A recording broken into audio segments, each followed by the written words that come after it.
Entonces las casas no son exactamente iguales, porque uno desde afuera piensa que son 4, pero que son iguales. Lo que sucede es que la casa más amplia era la casa A, la que está en el costado sur. Posteriormente era la casa B y la casa C tenían las mismas dimensiones, mientras que la casa D era la de menor tamaño. ¿Y por aquí entraban carruajes o cómo funcionaba? ¿Esto era como un estacionamiento? Básicamente la casa estaba destinada, era como el puerto de ingreso, pero era solamente para la familia. Los coches o la cochera del Palacio Echeverry únicamente le correspondió a Gabriel Echeverry y sirvió para alojar el coche del señor Gabriel Echeverry, que falleció en 1918 en Bogotá durante la epidemia de gripa que hubo en la ciudad. ¿Y él era el único que tenía coche? Sí, era el único. Hugo, ¿qué funcionaba en los pisos superiores? Bueno, los pisos superiores básicamente estaban destinados para la vida social de la familia Echeverry. En el costado oriental se encontraban los salones principales. Hugo, antes de subir yo sí quisiera que me hablaras de algo que siempre me has contado, y es ese detalle aquí justo a la entrada de esta casa. Sí. ¿Cómo era que funcionaba este artificio que tenía el señor Echeverry para ver a los invitados? Lo que sucede es que en la época en que fue construido el Palacio Echeverry, pues fue una época de sucesión de guerras civiles, entonces ellos temían mucho por la seguridad del señor Gabriel Echeverry. Entonces sobre el piso de la sala principal, o sea, arriba en el segundo piso, sí, en el segundo piso, ellos abrían la puerta y veían por ese óculo las personas que ingresaban a la casa.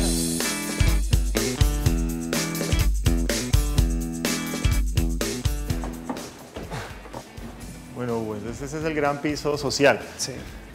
¿Y estos vitrales, qué nos puedes contar de este vitral? Bueno, los vitrales fueron encargados por Gastón Lelarche a la Casa Grande de Bordeaux, y Gastón Lelarche encargó 4 que corresponden a cada una de las viviendas del Palacio Echeverry. Bueno, entonces uno llegaba aquí a este sitio y ¿con qué se encontraba? En primer lugar, se encontraba con el cuarto de espera o la sala de recibo para las señoras. Que es este pequeño aquí. Que es este pequeño salón de recibo. Y aquí a mano derecha hay un espacio también. Sí, ¿qué es? Estos espacios o estas habitaciones eran destinadas para las visitas que se alojaban en la casa, entonces tenían unos cuartos de huéspedes. ¿Ah, sí? Que eran ¿Este era un cuarto de huéspedes? Sí, eran 2 cuartos de huéspedes. ¿Y aquí era la entrada a dónde? Al salón principal de la residencia. ¿Y este es el hueco que tú mencionas? Sí. Pero en la época en que vivió el señor Echeverry, el piso originalmente era en parquet, y las tabletas tenían una puerta y tenían una cadena con la cual se jalaba y podían rápidamente mirar y observar las personas que están ingresando a la casa. Así que si yo bajara aquí, me puedo asomar por el óculo de la entrada.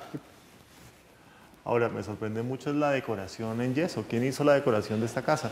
La realizó Luigi Ramelli, que fue el artista más importante que trabajó en Bogotá durante el periodo republicano. Él desarrolló la obra de ornamentación más extensa. De hecho, cuando él comenzó a trabajar en la obra de decoración del Palacio Echeverry, ya había decorado el Teatro Colón, el Teatro Municipal, la Capilla de las Angustias en la Catedral Primada, y había decorado algunos espacios de la iglesia Nuestra Señora de las Aguas, además de la residencia de Luis Nieto, que posteriormente va a ser la casa de habitación de Nemesio Camacho. Y aquí en el costado opuesto hay otro pequeño salón. ¿Este qué destinación tenía? Que era el salón de música de la residencia. Ah, y por eso es la decoración en el cielo raso con instrumentos musicales. Sí, que eran alusivos al uso original que tuvo el salón.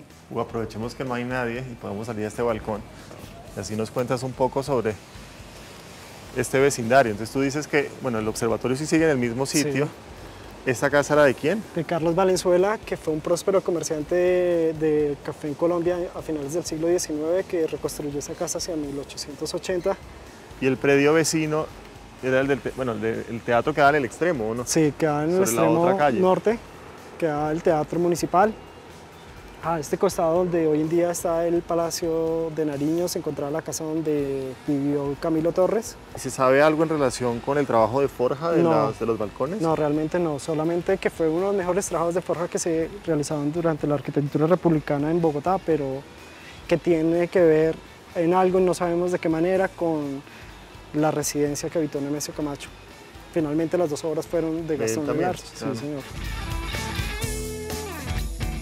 Ahora, el primero que muere es Gabriel en 1918, nos contaste. ¿Y qué pasa con esta casa que era la de él una vez él muere? Después de que él muere, su esposa sigue viviendo con sus hijas, sigue viviendo en la residencia más o menos como hasta los años 30, que es cuando venden la residencia.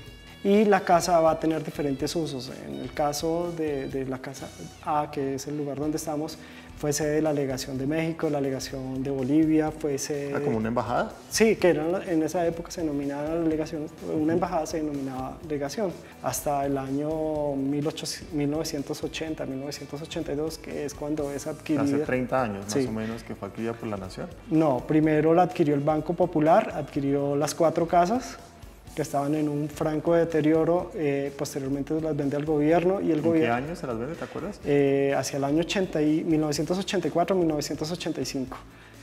Y el gobierno adelanta un proceso de restauración que es encargado al arquitecto Armando Cortés, que es desarrollado entre 1985 y 1986, y el Palacio Echeverri es transformado para ser sede del Ministerio del Interior. Hace como unos 25 años. Sí, más o menos, y viene hasta el año 2002, deja de tener la utilidad para sede del ministerio cuando entra un nuevo proceso de restauración en las casas A, B y C. Hugo, veo que tú eres bastante bueno con las fechas, así que te voy a hacer una pregunta sobre una fecha específica, y es en 1910, además del centenario de la independencia, si recuerdas algo importante que sucedió, que justamente fue hace un siglo. Yo te voy a contar qué pasó hace un siglo. Se conmemora el primer centenario del nacimiento del escritor colombiano Eduardo Caballero Calderón, que escribió varias obras célebres como Siervo sin Tierra y Tipacoque. Así que te invito a que veamos una pequeña semblanza de su vida.